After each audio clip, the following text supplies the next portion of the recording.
Hi, everyone. Welcome to our webinar today, and thank you all so much for making the time to be here. So let's give a few minutes to the other people who will still be joining us. And of course, feel free to use the chat box to let us know where you're joining in from. We'd love to hear from you and make this a very engaging session.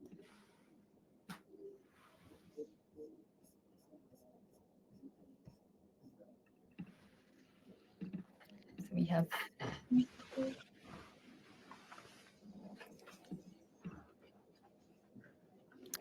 awesome. Hi, Jacques.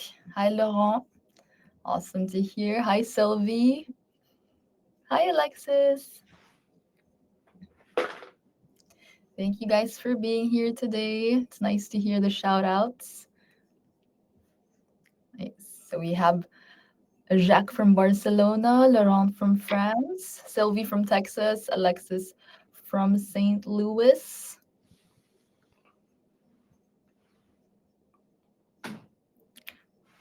Awesome. Hello, Arib and Jonathan as well. And hello to Linda from Chicago. Nice. We have a very energetic crowd today. Hello, Amanda from the UK. All right. And Anisha from Wisconsin. So I think we will continue to let people join in. Um, but I think, Daniel, I think we're ready to begin. So no worries. I'm going to introduce the session for today. So thank you again for joining us. We'll be tackling a very timely subject. So as the title states, we're going to be discussing the value of corporate climate action in the Trump era. So I'd like to introduce myself. So I'm Maggie from Greenly, and I lead our marketing efforts in North America. And today I'm joined by our very special guest, a sustainability ROI expert and speaker, Daniel Aronson. So I have a whole speech to introduce Daniel today. But before I actually hand over the floor to him, I'm happy to give a quick introduction about Greenly for those who are joining us for the first time today. So, Greenly's mission is definitely to make carbon accounting accessible to businesses of all sizes, and definitely to help fight against climate change. So, we're a climate tech company. With over 3,500 clients across more than 20 countries worldwide. And we're managing 50 million tons of carbon emissions and strategically helping these companies reduce their carbon emissions. So what we specialize in is actually a sustainability suite that really helps measure, reduce, and support these companies transition into a climate expertise. Um, and of course, just to know more about some customer success stories, I'm happy to share a resource on the chat that you can easily download. It's a one pager about how Greenly helps companies ROI, because that's a big topic that we're going to be discussing today. And moving on to the agenda, just in terms of what to expect today, first is the introduction, a very short introduction of our theme and our guest speaker. And then the main discussion that will be led by Daniel. Then, of course, we have a Q&A portion. But if you have questions at any time, feel free to put them in the chat box. And of course, then we'll conclude the session just after that. So, all right, let's get straight into it. So, in an era where traditional ROI falls short, corporate climate action isn't just about profit. It's really about uncovering the submerged value that will define resilient leadership under a changing political tide. So, as regulatory uncertainty rises in the current era, um, in the US, forward thinking companies are shifting from short term ROI to long term value creation. And what does that mean? It's about quantifying climate action through risk mitigation, investor pressure, and also access to over $3 trillion in sustainable capital markets. And with growing skepticism about sustainability, the question today is what really is the value of corporate climate action for businesses today? And with that, I transition into my introduction of our special guest. So after this, the floor is all yours, Daniel, but I'm happy to introduce who you are to our guests today. So, our esteemed guest speaker today, he is the founder of Valitus, which specializes in creating value through sustainability and responsibility. He is the creator of Value of Values, the book, and also the book, The Value of Values, which is published by the MIT Press. He has helped companies quantify over $2 billion in sustainability driven business value. So, Daniel actually coined the term submerged value and is the creator of materiality science. So, he has guest lectured at Harvard Business School and MIT Sloan Sustainability Lab. Daniel holds an MBA from the MIT Sloan School of Management and a BA with high honors from UC Berkeley. And he's currently joining us live from New York. I'm happy to turn over the slides and the presentation to you, Daniel. Great. Thank you so much. I am really excited to be here. This is a really, really important topic, and one that has become all the more so recently, and one in which I think there's a lot of disagreement. There's a lot of confusion about. We're going to go through some of the main things. At the end of today, you'll understand better why is it so difficult to quantify the value of climate action? What can we do about some of these challenges? And why is it so important, especially today, especially in today's environment? To begin with, let's start with a little bit of context. If you're here today, you may be thinking we're in a race against time to save the planet. But there's a race within that race also. And there's another simultaneous race on top of that, which gives us three simultaneous races. The first one, the race against time. This is to do the right thing, to solve the climate crisis, and so forth. Then there's a second race, which is the race against competition. And then there's the third race, the race for advancement and career satisfaction. One challenge is that all of these things have to come together. And the actions that you take to help the world also need to contribute to winning the other two races. Plus, in today's environment, there's yet another barrier. The new wall is the wall of increased opposition and increased non-monetary cost to action. Things like people objecting to clean energy, or there being rollback of regulations, or at least a delaying of the regulations that you thought were imminent. This wall is about uncertainty and about increased vocal opposition. When you put these three simultaneous races together with the wall, you get a challenging environment, and that's what we're here to talk about today. To begin with, let's start with some basic facts. IBM asked 3,000 CEOs what was their number one barrier to climate and sustainability action, and the answer was uncertain or unclear ROI. Now, you may hear people say, well, we need to make the moral case and we need to talk about how this is important for all kinds of reasons. And it is. But when you ask CEOs, the number one barrier that they say is, in fact, ROI. And when you ask sustainability professionals, which KPMG did, you get two answers tied for first, one of which is ROI and the other is capacity. This is especially a big deal when it comes to the second race, the race against the competition for success in the marketplace. The reason that this race is important is twofold. One is, if you are a CEO and your company underperforms financially and you've invested in sustainability, you are more likely to get fired. Of course, underperforming CEOs are always more likely to get fired, but if those CEOs are also doing something about sustainability, that increases the chance that they'll get fired by 50 to 200%. There's a second reason also, which is that there's now a greater cost in non-monetary terms, attention, opposition, and so forth, criticism, to taking action on climate.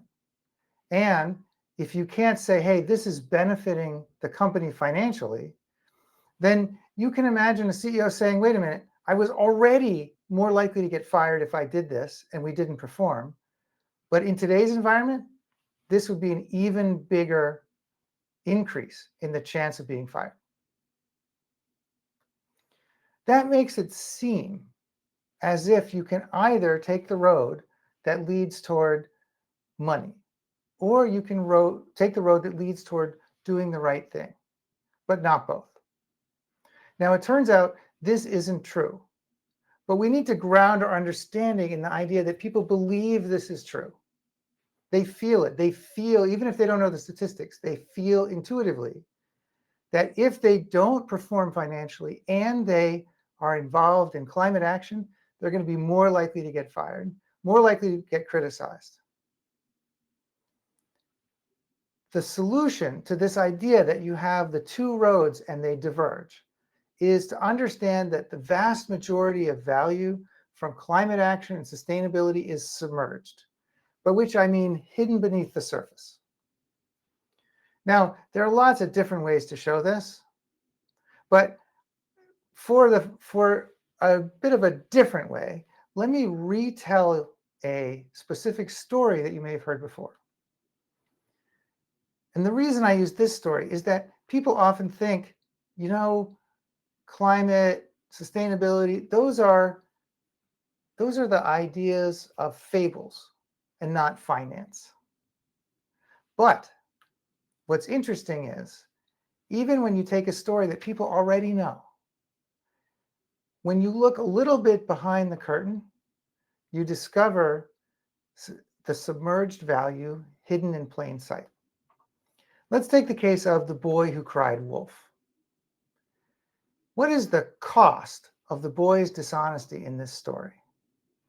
Well, it's the loss of his family's entire flock, which is more than would have been gained if they'd done things that are typically considered to be clear business imperatives, like feed the sheep a high growth diet, or engage a wool marketing consultant, or even use AI to optimize grazing patterns. In fact, that loss is more than all of these things put together, and yet it goes uncounted. And that's an example of how, even when you look at stories that seem to be about values, there's very often submerged value hiding in plain sight.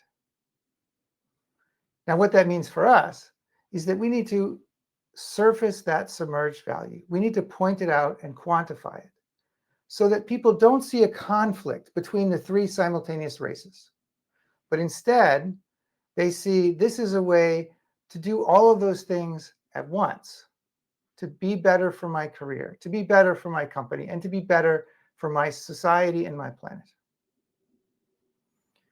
Here's a concrete business example of a European manufacturer, about 20 billion euros, that said, we want to reduce waste in our factories, but it'll take investment and we can't figure out how to make it pay off. It turns out this is another example of submerged value, because although they were thinking of the cost to haul away the waste as being saved, that wasn't very much. It was about 10 cents a kilo, 5 cents a pound. It just wasn't enough. But there were a couple dozen other factors of value that they were missing. For example, if you don't have to order more because you didn't waste it, you have to put that in the accounts payable system. And you don't have to put it on the ship and then take it off the ship and put it on the truck and then put it in the forklift and then put it in the warehouse, which means you don't have to heat, cool, and insure as much warehouse space. And people don't get hurt moving it because you never bought it, they never moved it to begin with. And the whole time, you aren't soaking up working capital, which is clearly not free. And you aren't increasing inventory levels, which, as Lean tells us, is costly. In total, there are about 24 other factors of value that are submerged in just this simple case of lowering waste. And when you see the submerged value, it turns out it's many times more than the value that people see that's easily visible. Where do we find this value? 4 places: in the behavior of customers, of operations, of risks, and employees. Now, I want to focus on concrete behaviors, because one of the things that people often criticize sustainability people for is saying, yeah, it's good, we want to save the polar bears and so on, but you have this sort of grandiose idea that this reflects stock price, but stock price is influenced by all these things, and there's all this conflict. Okay, sure.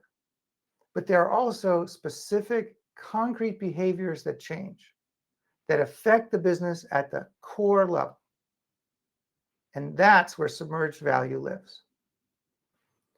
To take the example of customers, we all know that customers don't just buy a product, they buy an experience, right? This is true in all kinds of ways. They buy the experience of it, and they buy what it says about them, who they want to be. In fact, one of the most influential papers in a top marketing journal is one that says, treat customers and sell them who they want to be, not just the thing that you want them to buy. Now, this is intuitive, but what's interesting is it's true not just in things like chocolate and luxury goods, but even in something as common as cleaning supplies. One company told its customers and prospects that they were really involved in climate action. What happened? First, the customers and prospects were more likely to prefer the product. But second, they actually said it smelled better. The cleaning supplies smelled better once people knew about climate action. That's because all of these things shape our experience of the product, not just the thing itself. Now, you may hear people say, yeah, that's nice, but climate action, sustainability is just the icing on the cake. And here's the response to that. One, it's true, but two, not in the way that the person saying it believes. Because picture going into a bakery. Picture opening the door, walking in, seeing the smells, looking at the cases. What do you notice about the cakes in the bakery? They're all iced. Even in the literal case of the icing on the cake, businesses know it matters. And it turns out this is even more the case when products are very similar. For example, my company, Valutus, has conducted experiments resulting in over 500,000 causal data points on 4 continents. Not just surveys of correlation, like, are the people who like climate also the people most likely, who say they're most likely to buy the product? That's nice, but it's not causal. What we've done is experiments where we see if, when customers and prospects are aware, it actually changes their preference experimentally. And what have we found? We found that if you're ahead in these areas, you see a preference increase. On the left is the baseline level of preference, and then different sustainability attributes, including climate leadership, are on the right. If you fall behind, there's a preference decrease. That is, if you're not doing climate action and someone else is, you may see your preference fall and theirs rise. And this is especially true in some places. Here's an example from the United Kingdom. Look at the decline in preference because of being behind. Now, we can actually quantify this, and we have. We have a whole tool that does this. And I'll show you very quickly what that looks like. But if you want, feel free to reach out. You have your basic, size of the company, revenue, so forth. You have different aspects of customer preference, where sustainability and responsibility and climate and so forth are a small fraction of the total. In this case, about 0.5%. Right? So in total, you're getting 1% of the total score allocated to these things. And then there's the effect on retailers and shelf space and distributors. there's the effect on loyalty, and then finally you have the total effect on revenue and margin, which it turns out is quite substantial, even if the weight of sustainability and climate action isn't that great. Now let's think about that for a second. Why would it be the case that even if the weight of sustainability and climate action isn't that high, its effect might still be high? I'm going to pause here for a second. Put in the chat the reason that you think that is. Let's hear what people think.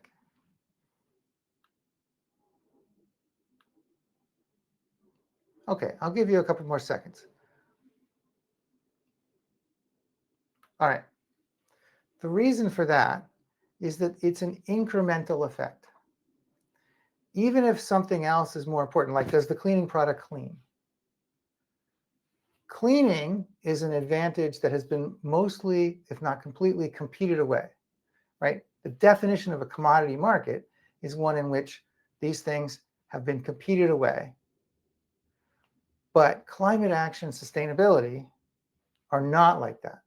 There's much more incremental room for growth, which means a lot more value to be generated by being a leader, because the other attributes like price, quality, and so forth are all very close together. Okay, that's customers. We're now going to talk about operations. Now, operations is about seeing differently. And there are lots of examples of this, but I'm just going to mention one. There was a company that they were flaring the gas, the natural gas that came from one of their wells. And that was because it was the easiest thing to do. It wasn't very expensive, comes out the top, you light it on fire. But of course, this created a very large carbon footprint. Well, they looked at what else they could do with the gas. And it turns out they could capture it, compress it, and sell it. They also found that they had an existing machine that with very small modifications could do this work. It was just sitting unused. What was the ROI of this new vision that they had of the replacement for just flaring it? The ROI was about 30,000%. 30,000%. Very few investments in any company generate that kind of return. And what was involved was little more than a shift in what we look for, what we perceive, and therefore what opportunities we see operationally. Now, there are lots more examples, and in my book, I talk about a lot more, including examples from IBM and so forth. But for the purpose of today, let's move on to risks. Risks is about looking differently, whereas operations is about seeing differently, and customers more about feeling differently. Risk is more about looking differently. And here again, let's come back to climate action specifically. Earlier this decade, my company did a research project looking at top future forecasters, organizations, and so on. Things like the European Union, the big accounting consulting firms, the US Department of Defense, and so on. And looked at what were the biggest factors influencing the decade we're in now. Number 2 was AI. What was number 1? Climate. Climate has all kinds of effects. Where people live, what they do, the economy, the ability to move things and people, health, and so on. It was number 1 across all these different organizations, even though 90% of the organizations were not sustainability focused. And as an additional benefit, and this is what I mean about looking differently, thinking about purpose, thinking about climate and sustainability and benefiting the world actually helps you see things differently, according to McKinsey. And it helps you identify risks you would otherwise miss. The reason is that if you're not thinking about this, you're wearing rose-colored glasses. And as Zachary Parker says, when that happens, red flags just look like flags. Here's an example of how that can be done better and more visually.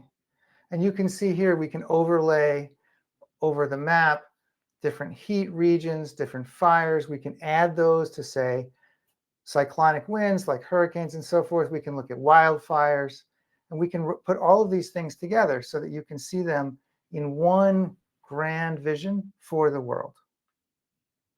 If you're not doing this, then you very well may be missing how the total context of the business is affected by these clear factors like change in the climate.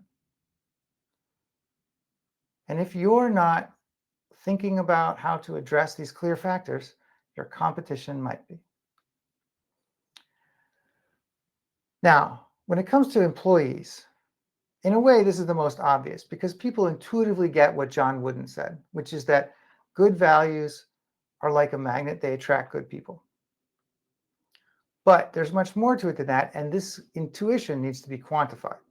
For example, when you are more of a climate leader, more people are interested in working for you, especially the most talented people who, as the former CEO of Cemex in Mexico said, the most talented people, no matter the economy, are always in demand. There's also the flip side, which is that values can repel the people you want as well. If you make something that makes people less happy, more isolated, then people may think, if you're not a force for good, why would I want to work for you? And that's exactly what Jonathan Vanian said about Meta and Facebook. People are not sure if they're a force for good or evil, and therefore they're not sure they want to work there. There's also the positive side of this, which is increasing productivity. The US Department of Defense published a study showing that an increase in engagement led to an increase in productivity. Makes sense? Here's the quantification. I once worked with an executive who was the head of this function for a 60,000 person hospitality and entertainment company. I asked her, how much do you think it's worth that employees know you share their values? She said $3 million a year. Three things. One, that's great. Most people, the answer is, I don't know. And if you put I don't know into Excel, you get 0. Second thing is, she said, but my executives would say 300,000. Problem with that is that it's not only 1/10, but for a 60,000 person company, it's $5 a person. That's just not going to get a lot of attention. The third thing is that when we actually did the calculation using a model that we have with a couple dozen different inputs and so on, and here you can see it looking at the number of employees and where they're located, average salaries, loaded costs, hires per year, and so forth. If you want, we can just let me know if you want to dive into this more deeply. But when you include the costs of doing it and you net that against the benefits, you get almost 100 times what her C-suite thought, almost $30 million in her case. That's a big difference.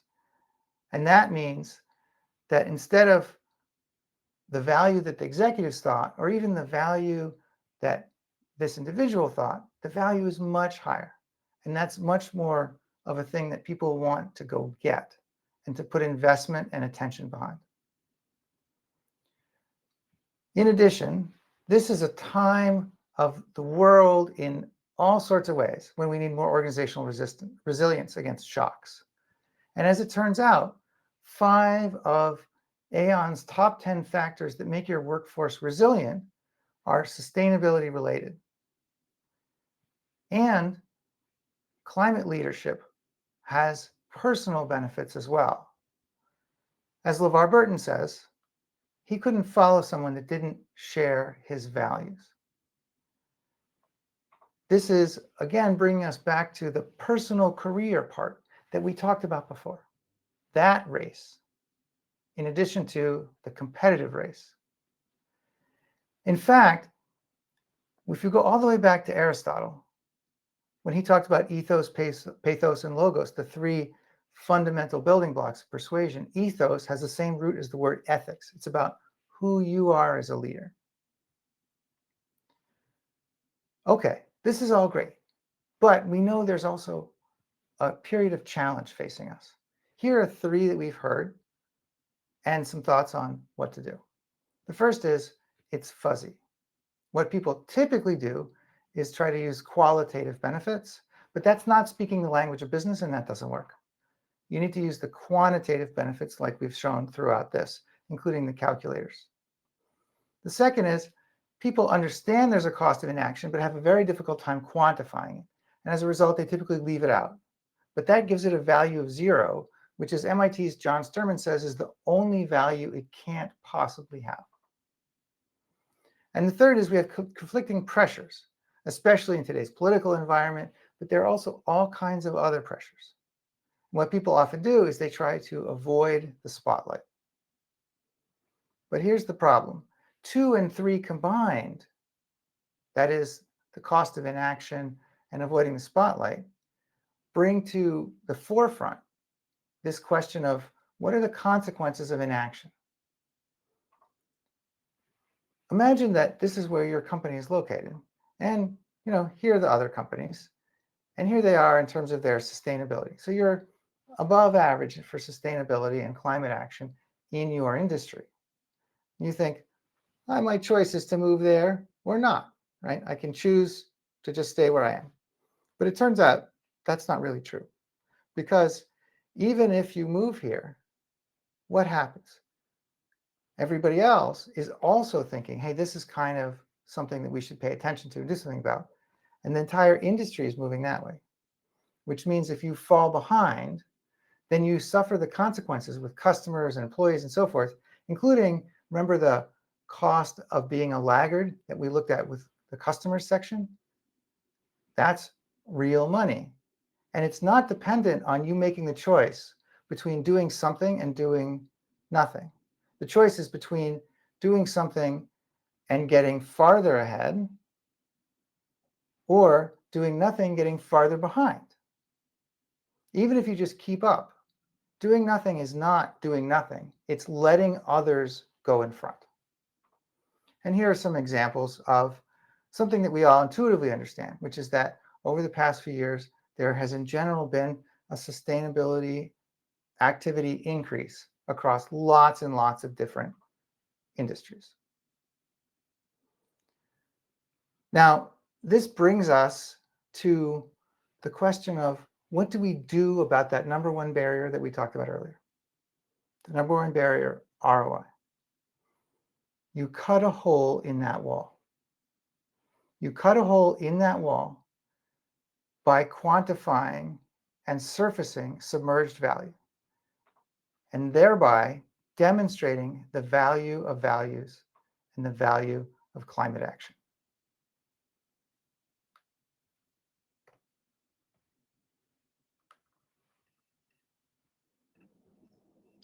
Awesome. Very interesting and a fresh perspective on trying to discuss the value of corporate action. Thank you so much, Daniel, for a very interesting storytelling approach on trying to emphasize, submerged value.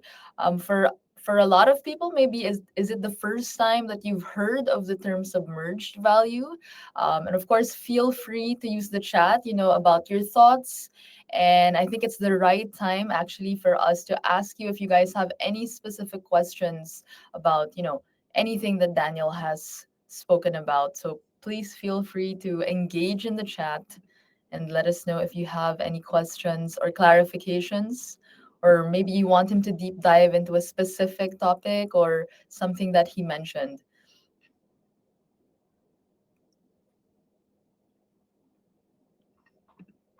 Let's wait a bit. Okay, I see Alexis is typing in the chat.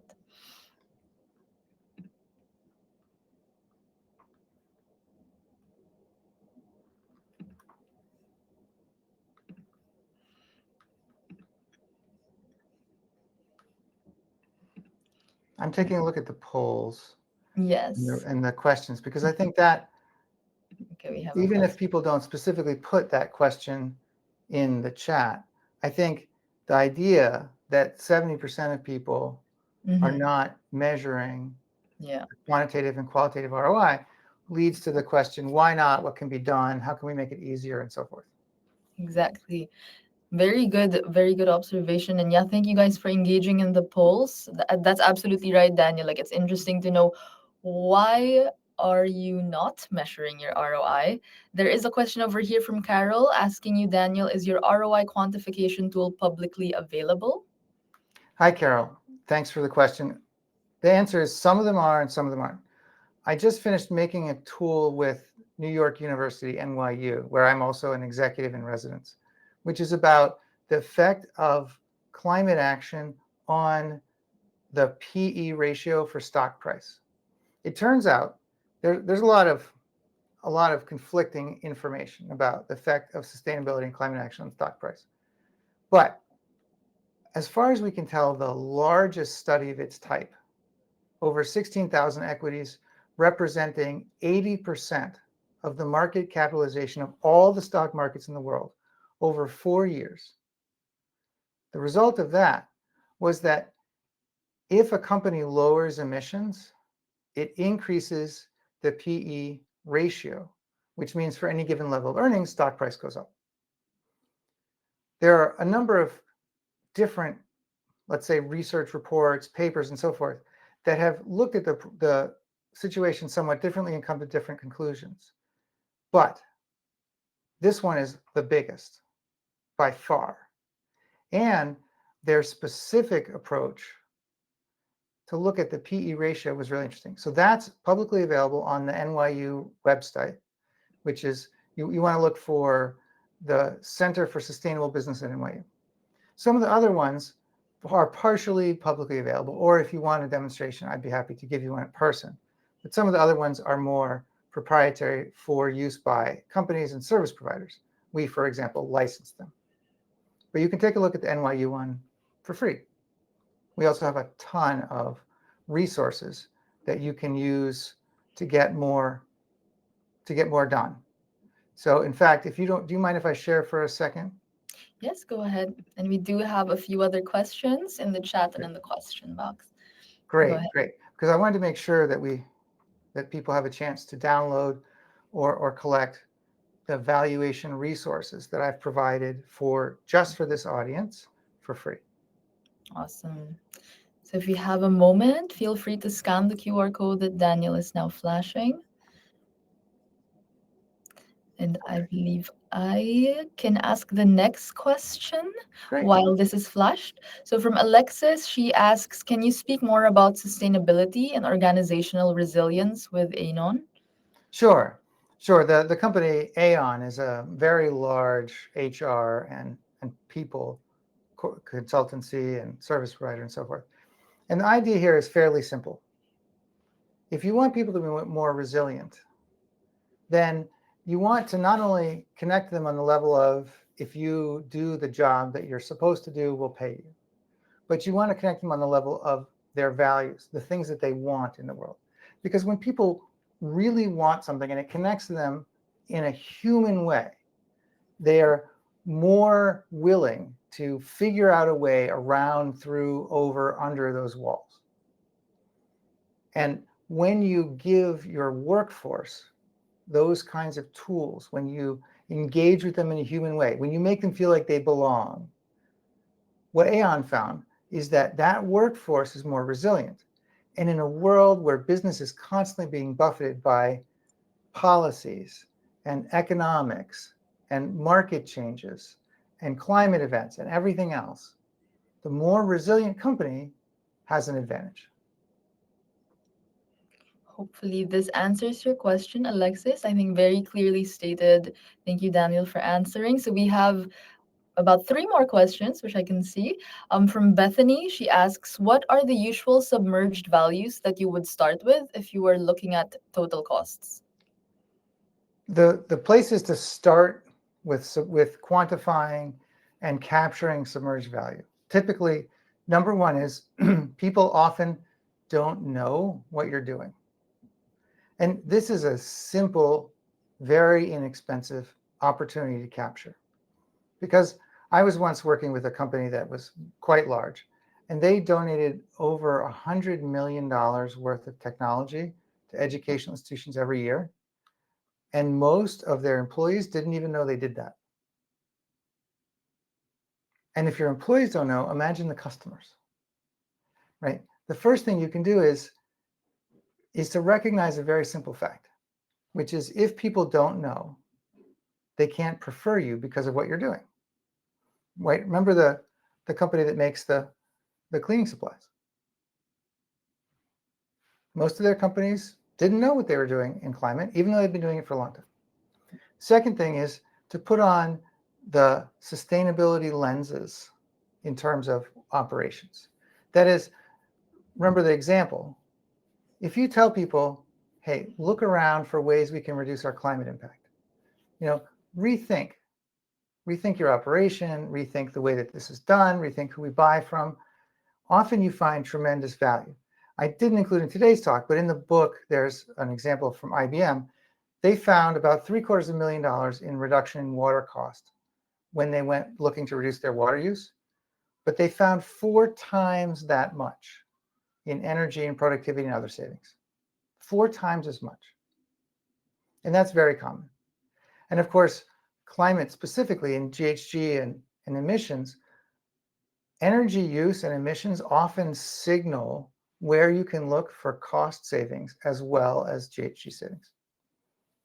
For risks, it's a little bit more complicated, but you need to start by telling people what you're thinking about is not including these major risks. And if you were to buy insurance against those risks, it would be costly, which means you are self-insuring by definition, and therefore that's a costly mistake. And employees, again, that's similar to what I mentioned earlier about customers. You need to let employees know what you're doing, and you can do things for free, like include some of your values in the hiring questions that you ask and the things that you tell prospects. Very true. So it's really about communication as well, internally and externally, about these efforts. Yeah. Hopefully, this answers your question, Bethany. I'm moving on to the next question. We have Vitor who asks, do you believe that AI could unlock climate actions for SMEs? How do you see that? Because they represent 90% of Fortune 500 companies' emissions.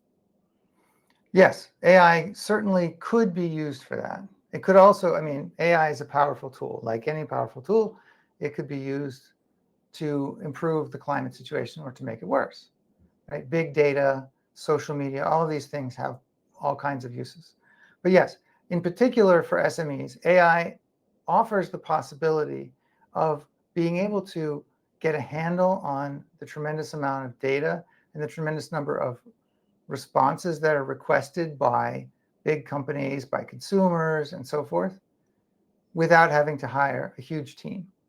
One of the biggest issues that I run into when I talk to SMEs is that the person who's doing that job, either they're a team of one, or it's not even their full-time job. It's, the director of this and sustainability or and climate. And done correctly, AI can really help with that. It can help you to analyze your data, can help you to analyze what others are doing, and it can make it much faster. As an example, we recently published a piece, which is free, about analyzing over 250 different reports that are compliant with CSRD in Europe.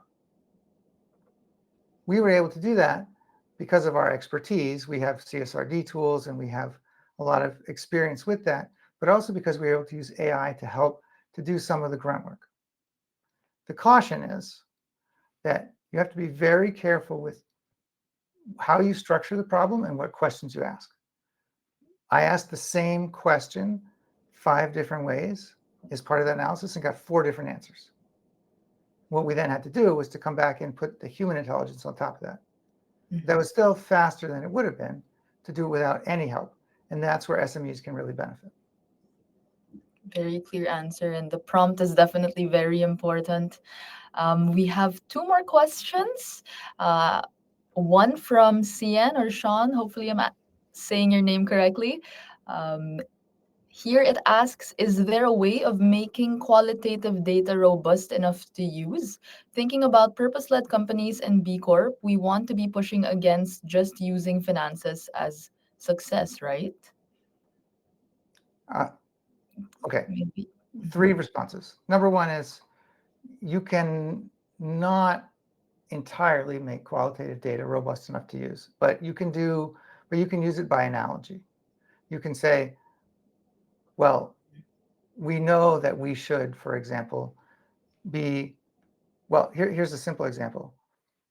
We know that customers care about the relationship with their salesperson, even though that obviously doesn't change the price. It doesn't change the performance or the quality of the product, right? But how do we know? Because salespeople take their customers to dinner. They ask them, hey, how are your kids? They make a personal connection with them. In the same way, if customers' personal values include sustainability and climate action, then we should take those things into account. Second part of this response is that unfortunately, number one is not enough. My suggestion is not to stop trying to quantify, but just to do a better job, even if it's a very broad range, right? Even if you say maybe it's 3%, 5%, 7%, even if you run a bunch of different scenarios.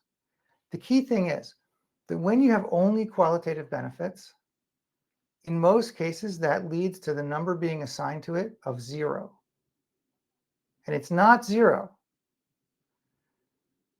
Anything above 0 is worth it, right? Even if you say, what do you think it is? And they say 10%. Here's what you do. You say, let's cut that in half and say 5%. This makes it look like you're being very conservative, which is true. In this case, you're being very conservative. And it increases your credibility. And it's still not 0. In fact, it's a lot more than 0. The third part of this is, let me push back on the idea that you don't want to emphasize financial results. I don't think there's any way of getting around the weight that financial results have, period. Maybe in a different world, in a different economy and so forth, it would be less of a thing.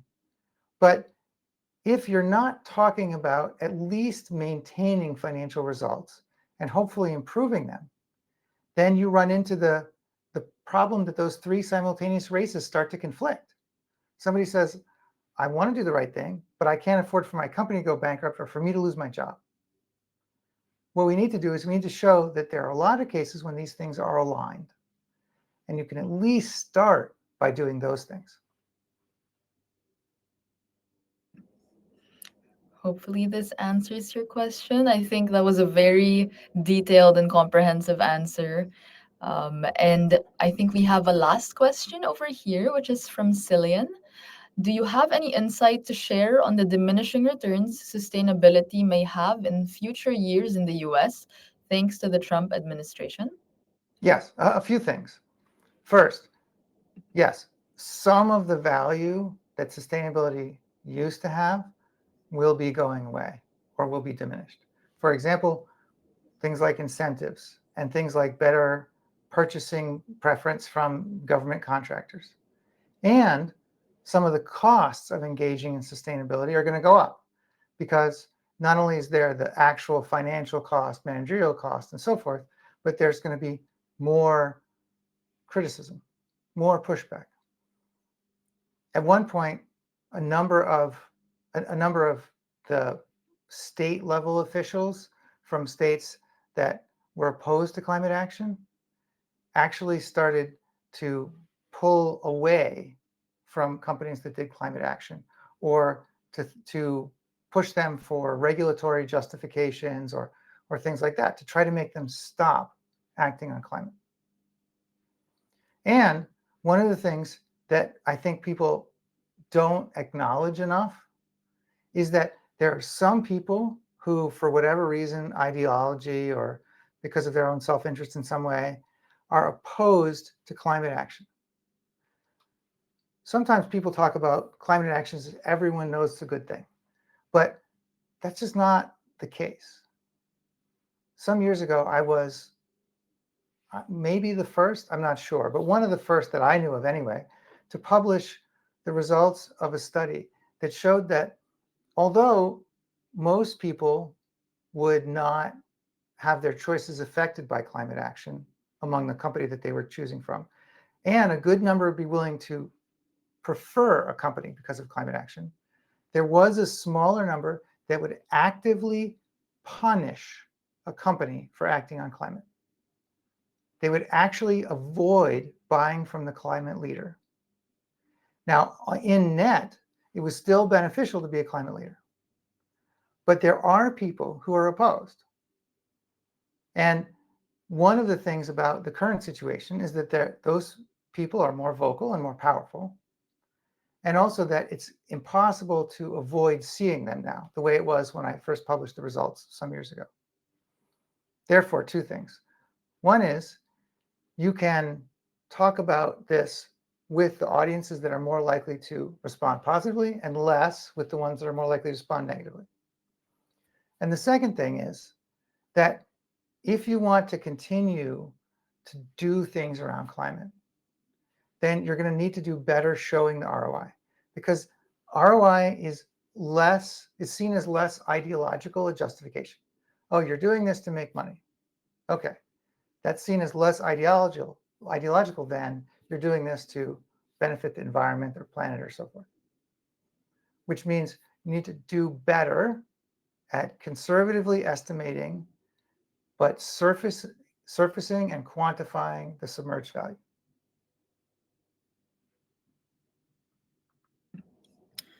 All right. Very great question to end with for this webinar.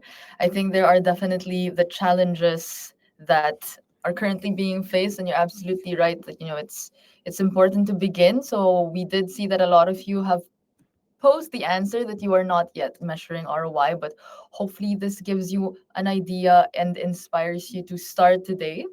I think that is, of course, what we would love to encourage, aside from already doing corporate climate action and sustainability efforts. It's important, of course, to measure that as well, to measure the ROI for that as well. And so, with a few minutes left, we are moving on towards a conclusion for the webinar. No matter the political climate, the business case for sustainability remains clear: reducing risk, meeting stakeholder expectations, and unlocking long term value. Inaction is no longer a neutral stance or a choice. Climate leadership is still the smartest investment a company can make. And I think what we all have to remember here is that sustainability, it's a long-term value-driven commitment. Just because political climates may change, I think if you are truly committed to the mission, there are ways to live by this further. And we really hope that this session empowers you to continue championing sustainability. We did see that some of you are already champions of climate action in your own companies. And if you aren't yet, I think it's already a huge step that you're here with us today. And hopefully you continue to influence not just your company, but also your other spheres of influence. So we are happy to have you all here. And with that, we would definitely like you. We would definitely like to thank you all for joining us today. Yeah, thank you so much. And if you want to connect me on LinkedIn, please feel free. I put it in the chat. There's a QR code on the screen. We have a couple of hundred published pieces on this topic, and you're welcome to find those and use them. And as Maggie says, things go up and down, but a lot has changed and a lot hasn't changed. Customers still care. Employees still care. And politics can only overrule physics for so long. Amazing last word. Very inspiring, even for me. And I hope it's been inspiring for all of you. Thank you so much for your time, Daniel. We're very happy to have um, a guest speaker who's been in this for a very long time. Thank you so much, everyone, as well. And we look forward to having you join us in our next webinars and other sessions. So, wishing you all a good day from wherever you're joining from. We'll stay in touch. Have a nice day, everyone. Thank you. Thank you so much.